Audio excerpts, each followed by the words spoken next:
O que um teatro de sucesso, um distúrbio cerebral e a inteligência artificial têm em comum?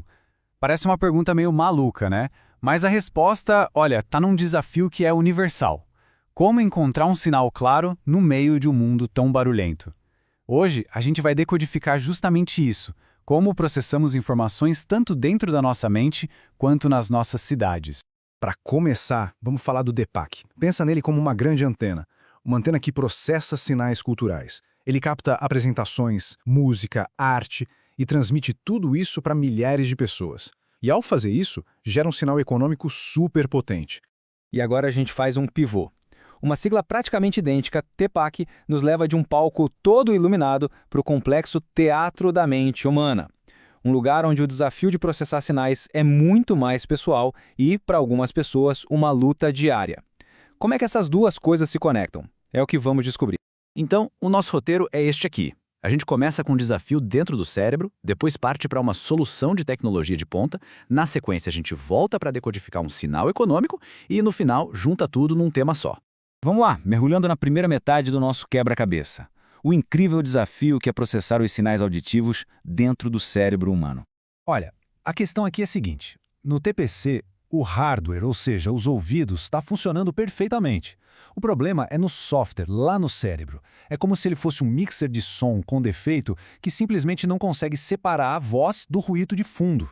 E o mais interessante aqui é como o TEPAC pode ser facilmente confundido com o TDAH. A desatenção aparece nos dois, é um sintoma comum, só que as causas são completamente diferentes. No TEPAC, a pessoa se distrai porque está lutando para decifrar o que ouve. Já no TDAH, a questão é a regulação da própria atenção. E claro, por isso o diagnóstico e o tratamento seguem caminhos totalmente distintos. E no dia a dia, isso aparece de formas bem concretas, sabe? Uma sala de aula barulhenta vira um verdadeiro caos auditivo. As instruções de um professor podem soar como um idioma desconhecido. A pessoa ouve, mas não consegue processar o sinal com clareza. E isso, claro, pode levar a muita frustração e dificuldade de aprendizagem. Essa dificuldade toda para diagnosticar nos leva a uma transição fascinante. Se para o cérebro humano é tão difícil interpretar esses sinais, será que uma máquina poderia aprender a fazer isso? E essa é a grande pergunta que está impulsionando a inovação nessa área. A interpretação de testes auditivos pode ter um grau de subjetividade. A esperança é que a inteligência artificial consiga encontrar padrões que o olho humano, mesmo treinado, às vezes deixa passar. Isso pode levar a um diagnóstico mais rápido e preciso. A matéria-prima para essa IA são os testes ABR. Basicamente, eles gravam a conversa elétrica entre o ouvido e o cérebro. Essas ondas cerebrais são os dados brutos, o ruído, onde o sinal de um distúrbio pode estar escondido. E esse diagrama mostra exatamente como isso funciona. O processo todo começa com algo que nem parece tão tecnológico assim, um relatório médico em PDF. O desafio é transformar esses dados brutos num diagnóstico claro. O sistema pega a imagem da onda cerebral, limpa qualquer ruído e alimenta um conjunto de cérebros de IA, cada um treinado para buscar padrões específicos que possam indicar algum problema. Então vamos quebrar isso em partes. Primeiro, os dados são extraídos e pré-processados para a gente ter a onda cerebral pura. Aí vem a parte genial. Vários cérebros de IA, que já foram treinados em milhões de outras imagens, analisam essa onda. É como ter uma equipe de especialistas diferentes olhando para o mesmo problema.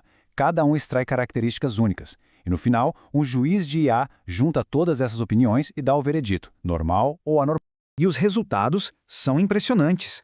Os modelos com melhor desempenho chegaram a 95% de precisão na hora de identificar respostas anormais. Isso mostra o potencial gigantesco da IA para ajudar os audiologistas, diminuindo a chance de erro humano e acelerando o diagnóstico. Agora, vamos mudar de marcha. Vamos pegar essa mesma ideia de processar sinais e aplicar de volta na nossa primeira sigla, o DEPAC, mas num campo totalmente diferente, o da economia.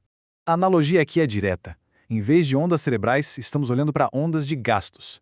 Em vez de ruído elétrico, temos toda a complexidade da economia local. Mas a tarefa, no fundo, é a mesma. Encontrar o sinal que seja claro e significativo. E o primeiro sinal claro é o dinheiro que os visitantes gastam diretamente. Só na temporada 2018-2019, mais de 90 milhões de dólares foram injetados na cidade por pessoas que foram assistir a um espetáculo no DPEC. Esse é o impacto direto. O primeiro sinal forte. Mas o sinal fica ainda mais forte. O impacto econômico total, que já inclui os efeitos indiretos e induzidos, passa dos 127 milhões de dólares. Isso é o efeito cascata, o dinheiro gasto em hotéis, restaurantes e em outros negócios da cidade. E por fim, o valor adicionado. Este é o sinal mais puro do benefício líquido para a economia da cidade. Mais de 93 milhões de dólares. Ou seja, no meio de todo o ruído dos dados econômicos, o DPAC envia um sinal de prosperidade que é impossível de ignorar. Chegamos então ao momento de conectar todos os pontos. Um transtorno cerebral, uma IA de diagnóstico e um centro de artes. O que eles realmente têm em comum? De um lado, a gente tem o desafio biológico. Um cérebro com TPAC que se esforça, luta para encontrar o sinal do som em meio a um mar de ruído. Do outro, a solução tecnológica. Uma IA que é treinada para fazer exatamente isso, encontrar o sinal de uma anomalia nos dados das ondas cerebrais. E aqui está a ideia central de toda essa análise. O problema é universal. A ferramenta que a gente usa para resolver pode ser o nosso cérebro, um algoritmo de computador ou um modelo econômico. Mas o objetivo final é sempre o mesmo, clareza. É sobre transformar dados complexos em insights que a gente consiga entender. Isso nos deixa com uma pergunta para pensar.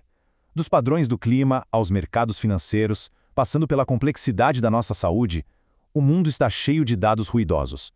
A questão não é se os sinais estão lá, mas sim se a gente tem as ferramentas e a perspectiva certa para conseguir encontrá-los.